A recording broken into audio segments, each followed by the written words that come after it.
नमस्कार, मी Pragya Mhetre. Sangli media communication MyTV channel प्रस्तुत भविष्यवेध या कार्यक्रमामध्ये आपलं स्वागत आहे. आणि आपण गेले 3 एपिसोड पाहत आहोत की आपल्याला या कॉमर्स शाखा असेल किंवा आपल्याला आपलं कम्युनिकेशन स्किल कसं असावं, यानंतर अभ्यास आपल्याला कसा करायचा आहे आणि इतर जी काही कला कौशल्य असतात कशा पद्धतीनं आत्मसात करायचे आहेत. आणि हे पाहत असताना आता आपल्याला अभ्यासाव्यतिरिक्त काय करायचं आहे आणि मोबाईलचा वापर आणि आपलं वर्तणूक, त्यानंतर पालकांचा आणि विद्यार्थ्यांचा सहभाग हा देखील तितका महत्त्वाचा कसा आहे. आणि याविषयी मार्गदर्शन करण्यासाठी आपल्यासोबत स्टुडिओमध्ये आलेले आहेत श्री सुनील कोपाडे सर, जे चिंतामणराव व्यापार महाविद्यालयाचे सहाय्यक शिक्षक म्हणून कार्य करतात. आणि त्यांच्याशी आता आपण बातचीत करूया.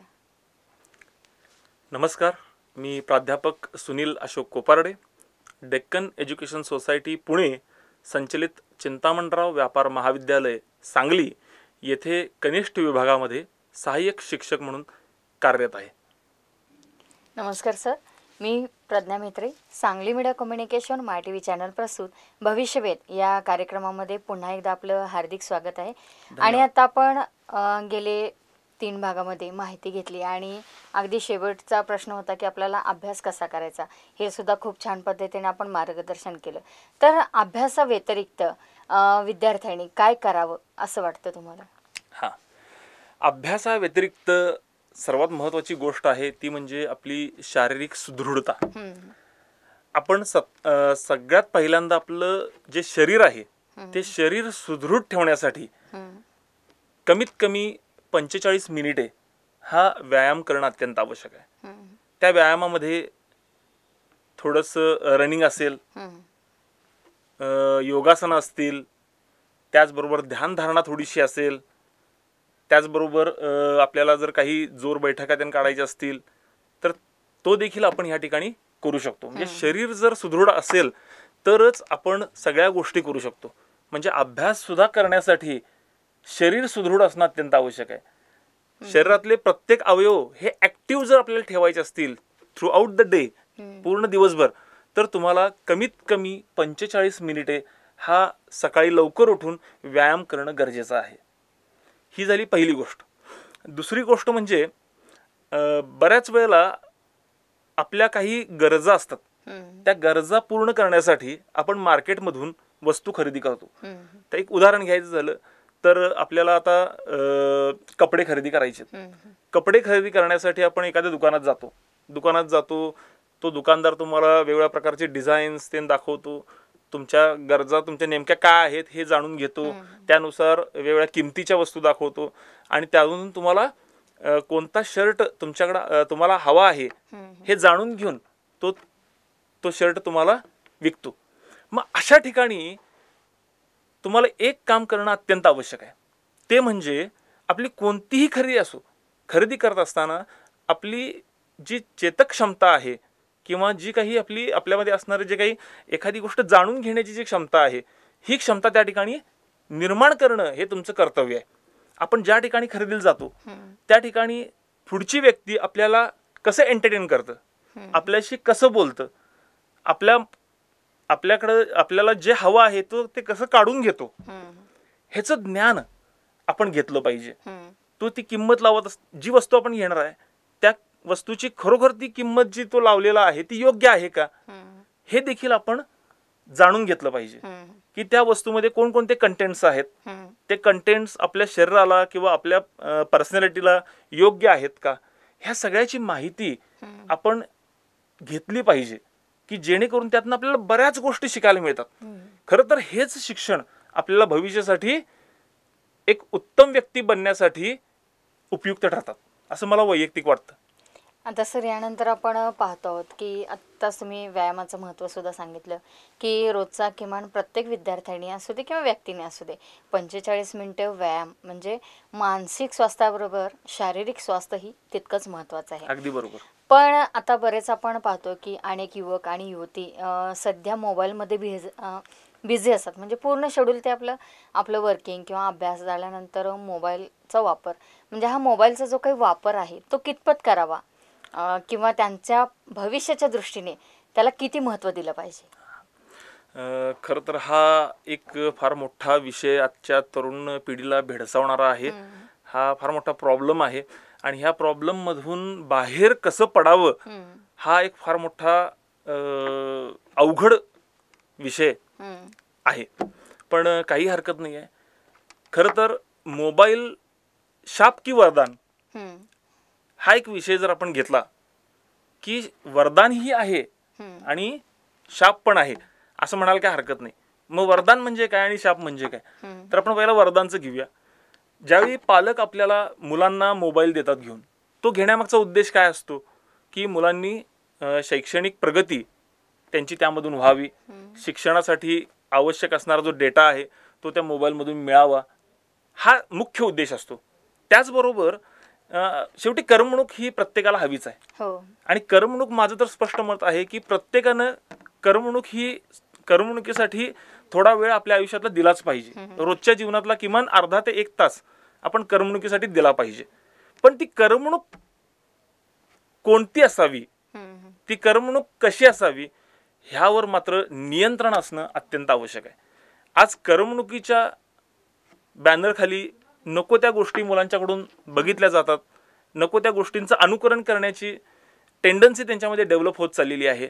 अशा ठिकाणी पालकांची भूमिका फार महत्त्वाची आहे की आपण जो मोबाईल आपल्या मुलाला दिलेला आहे त्या मोबाईलचा वापर हा तो चांगल्या गोष्टीसाठी करतोय का चुकीच्या गोष्टीसाठी करतोय, हे बघणं हे प्रत्येक पालकाचं कर्तव्य आहे असं मला वाटतं.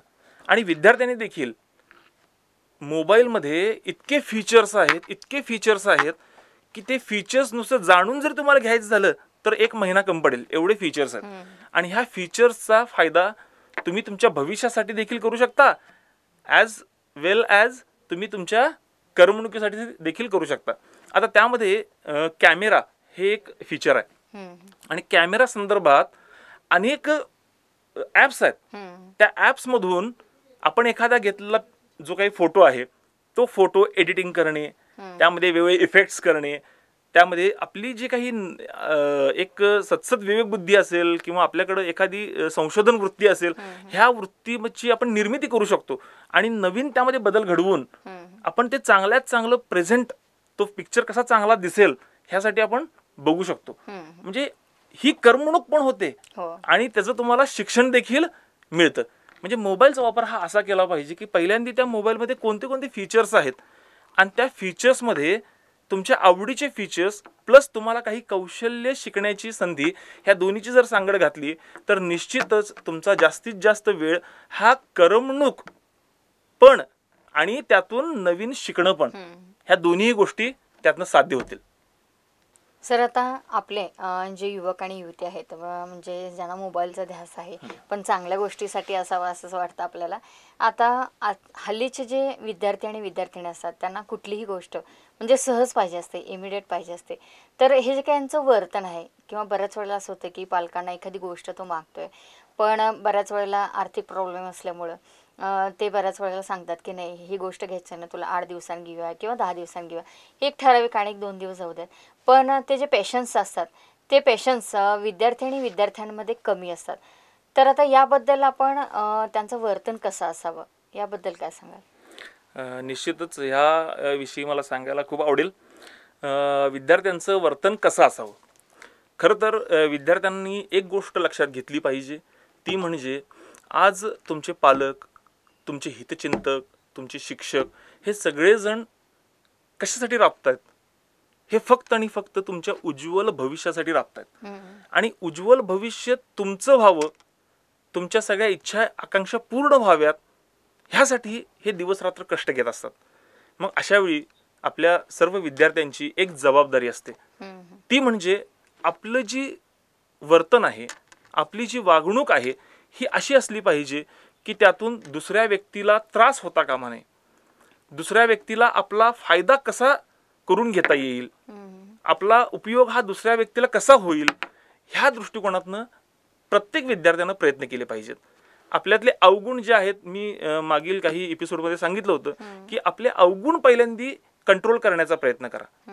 आणि हे अवगुण बऱ्याच वेळेला मुलांना लक्षात येत नाहीत की हा आपला अवगुण आहे, पण मला वाटतं की सर म्हणजे हे जे अवगुण असतात किंवा त्यांच्यामध्ये जे दोष असतात त्यांना जर वेळच्या वेळी जर कोणीतरी सांगितलं किंवा समजून घेतलं अगदी अगदी तर खरोखर म्हणजे त्यामध्ये काहीतरी सुधारणा करून घेण्याचा ते नक्कीच प्रयत्न करतील. हो, अगदी अगदी बरोबर आहे. मी या माध्यमातून असं पालकांना देखील या ठिकाणी सांगू इच्छितो की ज्यावेळी एखादी मागणी तुमच्या पाल्याकडून होत असते त्यावेळी ती मागणी योग्य आहे की अयोग्य आहे, त्याचा तो वापर काय करणार आहे, त्याचा उपयोग त्याच्या शैक्षणिक कार्यासाठी किंवा त्याच्या भविष्यासाठी कितपत आहे ह्याचा सारासार विचार करून त्याच्यावरती निर्णय हा पालकांनी घेतला पाहिजे. जर खरोखर ती वस्तू त्याच्या उपयोगाची असेल तर त्यांनी तो घेण्याचा प्रयत्न केला पाहिजे, आणि जर ती वस्तू त्याच्या उपयोगाची नसेल तर ती कशी उपयोगाची नाही हे त्याला पटवून दिलं पाहिजे. कारण ह्या वयामधली मुलं ही हायपर असतात, त्यांना चूक कोणता आहे बरोबर कोणता आहे हे लवकर लक्षात येत नाही. त्यांची मानसिकता काय असते की आपल्या मित्राकडे आहे मला पण पाहिजे, मला पण ती गोष्ट पाहिजे, दुसऱ्या एकाकडे आहे ती मला पाहिजे. पण ती मुलं इतकी मॅच्युअर्ड नसतात की त्यांची जी काही आर्थिक परिस्थिती आहे ती वेगळी आहे, आपल्या कुटुंबाची आर्थिक परिस्थिती वेगळी आहे. जी गोष्ट दुसऱ्यांना घेणं सोपं आहे शक्य आहे ती गोष्ट आपल्याला घेणं शक्य आहे का ह्याचा विचार त्यावेळी मुलं करत नाहीत. अशा वेळी पालकांनी त्याला व्यवस्थित हँडल करणं अत्यंत आवश्यक आहे, त्याला ती जाणीव करून देणं अत्यंत आवश्यक आहे. आणि ह्यासाठी मला तर असं वाटतं की विद्यार्थ्यांनी स्वतःहून पुढाकारानं किंवा पालकांनी आपल्या पाल्यांच्यामध्ये एक जागृती करणं अत्यंत आवश्यक आहे की 10वी नंतर शिक्षण घेत असताना त्याला नेमकी कशाची आवड आहे त्या आवडीचा अभ्यास करून त्यासाठी किमान 2 ते 3 तास ती गोष्ट शिकण्यासाठी एखादा छोटासा जॉब हा प्रत्येक विद्यार्थ्यानं केला पाहिजे. भले त्या जॉबमध्ये त्याला पैसे कमी मिळवत किंवा मिळणार नाहीत किंवा काही असो, पण त्यानं तो जॉब केला पाहिजे असं माझं वैयक्तिक मत आहे. कारण ह्या जॉबमधूनच त्याला अनेक प्रकारची कौशल्य आत्मसात होतात. कारण अभ्यास आपण वर्गात करतो, वाचन करतो, होमवर्क करतो, सगळं करतो, पण ह्यातून जी कौशल्य आपल्याला मिळायला हवीत त्या प्रमाणात मिळत नाहीत. कौशल्य जर हवी असतील, डेव्हलप करायची असतील तर त्यासाठी आपल्याला प्रॅक्टिकली नॉलेज घेणं अत्यंत आवश्यक आहे. आणि आपल्याला ज्या क्षेत्रामध्ये आवड आहे त्या क्षेत्राचीच निवड करा आणि त्या ठिकाणी तुम्ही जाऊन किमान दिवसातले 2 ते 3 तास वेळ द्या. मी निश्चित तुम्हाला सांगतो की तुमच्यामध्ये तुम्हाला आवश्यक असणारी सगळी कौशल्य अत्यंत कमी वेळामध्ये तुमच्यामध्ये डेव्हलप होतील. प्रेक्षको, आत्ताच आपण अभ्यासाव्यतिरिक्त काय करावे, त्यानंतर मोबाईलचा वापर विद्यार्थ्यांनी कितपत करावा आणि यासाठी पालकांनी आपल्या मुलांच्या मागण्या कशा आहेत आणि त्या खरोखर गरजेच्या आहेत का याचा सुद्धा विचार करणं गरजेचं आहे. याविषयी आपल्याला बरीचशीच माहिती सुनील कोपाडे सरांनी दिलेली आहे आणि अजून आपण आणखीन काही बरीचशीच माहिती जाणून घेणार आहोत. तत्पूर्वी घेऊ एक छोटीशी विश्रांती आणि तुम्ही पाहत राहा फक्त आणि फक्त सांगली मीडिया माय टीव्ही चॅनल.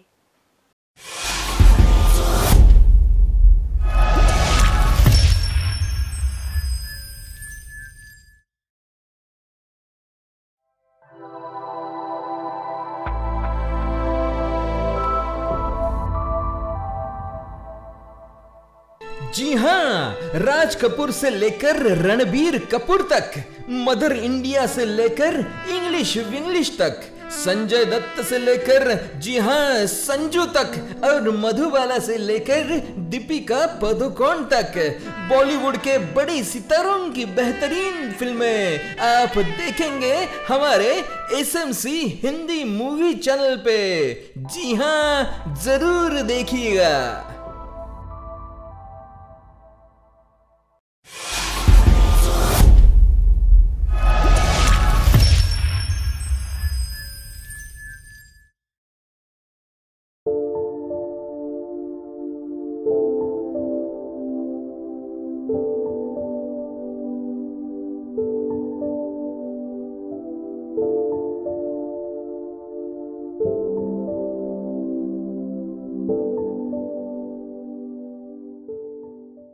छोट्याशा विश्रांतीनंतर आपण परत आलो आहोत भविष्यवेध या कार्यक्रमामध्ये आणि आपल्यासोबत आहेत श्री सुनील कोपाडे सर. आणि आपण पाहतो आहोत की आपल्याला अभ्यासाव्यतिरिक्त काय काय केलं पाहिजे, त्यानंतर मोबाईलचा वापर याविषयी सुद्धा सरांनी सांगितलं. आता पालकांची जी काही कर्तव्य आहेत ती नेमकी काय आहेत आणि समाजामध्ये मुलांचा सहभाग कसा आवश्यक आहे याविषयी आता आपण बातचीत करणार आहोत. विद्यार्थ्यांच्या जडणघडणीमध्ये पालकांचा सहभाग काय असावा हा एक फार महत्त्वाचा प्रश्न सध्या जी परिस्थिती आहे त्यासाठी आहे. आता पालकांचा सहभाग हा कसा असावा, तर सर्वप्रथम माझी सर्व पालकांना एक विनंती आहे की आपली जी मुलं आहेत ती मुलं दिवसभर काय करतायत ह्याचं ज्ञान हे आपल्याकडे असणं अत्यंत आवश्यक आहे. ती मुलं रोज सकाळी उठल्यापासून ते रात्री झोपेपर्यंत कुठं कुठं जातात, कोणाशी भेटतात, त्यांची मैत्री कोणाशी आहे, अभ्यासामध्ये ते कसे आहेत, अदर ॲक्टिव्हिटीजमध्ये ते कसे आहेत, ह्या सगळ्याची माहिती ही पालकांनी आपल्या कामातल्या वेळेतला वेळ काढून करणं गरजेचं आहे. कारण आपण काम का करतो सांगा बघू, आपल्या मुलांच्या भविष्यासाठीच तर आपण काम करतो, कष्ट घेतो. आणि मुलांच्या भविष्यासाठी जर आपण कष्ट घेत असू तर आपण मुलांना वेळ दिला पाहिजे, मुलांना काय हवं आहे काय नको आहे हे बघितलं पाहिजे, त्यांचा दिनक्रम कसा चाललेला आहे हा बघितला पाहिजे.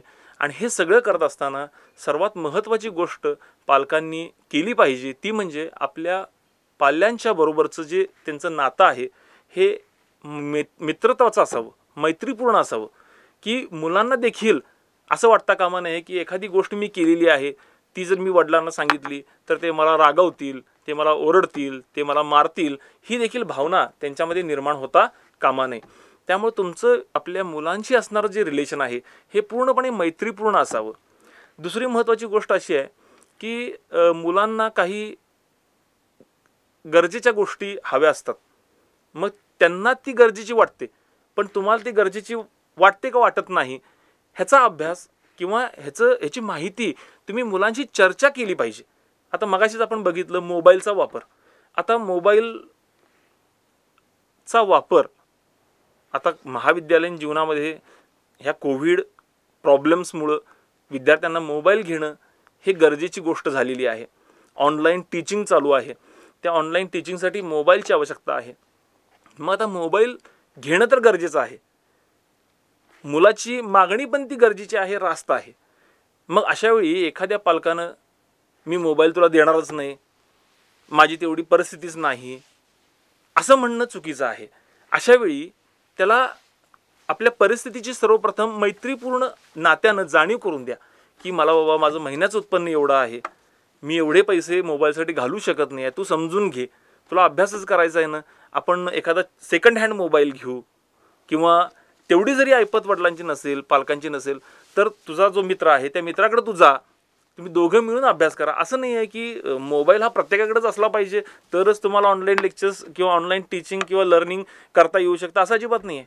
एका मोबाईलवरती तुम्ही 5-6 जण मुलं बसून देखील अभ्यास करू शकता, ऑनलाईन लेक्चर्स अटेंड करू शकता. पण पालकांची तर जबाबदारी अशी आहे की तुमची जी काही आर्थिक परिस्थिती आहे ती आर्थिक परिस्थितीची जाणीव ही आपल्या पाल्यांना करून देणं अत्यंत आवश्यक आहे. कारण पाल्यांची जी मानसिकता असते ही मानसिकता फार वेगळी असते. आपल्या मित्राकडे जी गोष्ट आहे ती देखील आपल्याकडे असली पाहिजे, ही मानसिकता असते. तर ह्या मानसिकतेतून आपल्या पाल्याला पहिल्यांदा बाहेर काढणं अत्यंत आवश्यक आहे. आणि हे गोडी गुलाबीनं आणि मैत्रीपूर्ण रिलेशनमध्येच ह्या गोष्टी होऊ शकतात. अशावेळी पालकांनी ते जिथं काम करतात त्या ठिकाणी आपल्या पाल्यांना पण खरोखर घेऊन जावं की आपले वडील कशा प्रकारे कष्ट घेतात, त्यांना त्या कामामध्ये किती त्रास होतो आणि एवढं दिवसभर, आठवडाभर, महिनाभर कष्ट घेऊन त्यांना किती कमी पैसा पगार म्हणून मिळतो ह्याची जाणीव त्या मुलांना होणं अत्यंत आवश्यक आहे. त्यामुळं आपण ज्या ठिकाणी काम करतो अशा ठिकाणी मुलांना किमान एक वर्षातून 2 वेळा तरी घेऊन गेलं पाहिजे की त्या मुलांच्यामध्ये जाणीव होईल की आपले वडील इतके कष्ट घेत आहेत आणि आपण जी आपली ज्या काही इच्छा आहेत, ज्या मागण्या आहेत ह्या कशा चुकीच्या आहेत हे मुलांना देखील हळूहळू कळायला लागतं. त्यामुळे पालकांची ही फार महत्त्वाची मोठी जबाबदारी आहे की आपल्या पाल्यांना मैत्रीपूर्ण रिलेशनमध्ये सल्ले देणं, त्यांच्या कोणत्या चुकीच्या गोष्टी आहेत ते त्यांना न रागावता गोडी गुलाबीनं समजून सांगणं आणि सर्वात महत्त्वाचं म्हणजे तो एखादी गोष्ट जर चांगली करत असेल तर त्याला प्रोत्साहन देणं हे देखील पालकांचं आद्य कर्तव्य आहे की जेणेकरून तुमचा पाल्य हा कधीही चुकीच्या वाटेनं जाणार नाही. आत्ता सर आपण पालकांची कर्तव्य तर सांगितली आणि आता पालकांची कर्तव्य झाल्यानंतर विषय येतो तो विद्यार्थ्यांचा. तर समाजामध्ये आपल्या विद्यार्थ्यांचा सहभाग कसा असला पाहिजे? बरोबर आहे. खरं तर प्रत्येक विद्यार्थ्यानं एक गोष्ट लक्षात घेणं अत्यंत आवश्यक आहे की आपण समाजातील एक घटक आहोत. समाज आहे म्हणून आपण आहे. समाजात ज्या काही गोष्टी घडत आहेत त्यामध्ये आपण देखील एक समाजातला घटक आहे आणि त्या घडणाऱ्या गोष्टींच्याकडं बारकाईनं आपण लक्ष दिलं पाहिजे. समाजामध्ये बऱ्याच चांगल्या गोष्टी घडत आहेत आणि ह्या चांगल्या गोष्टी घडत असताना त्यामध्ये आपला सहभाग फार महत्त्वाचा आहे. आणि हा सहभाग कशासाठी? तर तुमच्या कौशल्य जी तुमच्याकडं आहेत ती डेव्हलप करण्यासाठी किंवा नवीन कौशल्य आत्मसात करण्यासाठी, सुप्त गुण डेव्हलप करण्यासाठी, नवीन कौशल्य आत्मसात करण्यासाठी. कारण आपण शिक्षण घेतो, शिक्षणानंतर डिग्री मिळवतो, हे सगळं का करतो? तर भविष्यात आपल्याला काहीतरी व्यवसाय करायचा आहे, नोकरी करायची आहे किंवा उद्योग करायचा आहे. बरं, हा नोकरी, व्यवसाय, उद्योग आपण कुठं करतो? कुठं चंद्रावर जाऊन करतो का? मंगळावर जाऊन करतो का? नाही. तर हे सगळं आपण करतो समाजात राहूनच करतो. त्यामुळं समाजाबरोबर राहत असताना आपल्यामुळं समाजाचा फायदा झाला पाहिजे. आपल्यामुळं समाजाच्या ज्या काही गरजा आहेत त्या पूर्ण करता आल्या पाहिजेत, ह्याचा विचार प्रत्येक विद्यार्थ्यानं केला पाहिजे. तर निश्चितच त्याचं फळ तुम्हाला भविष्यात 100% मिळतंच.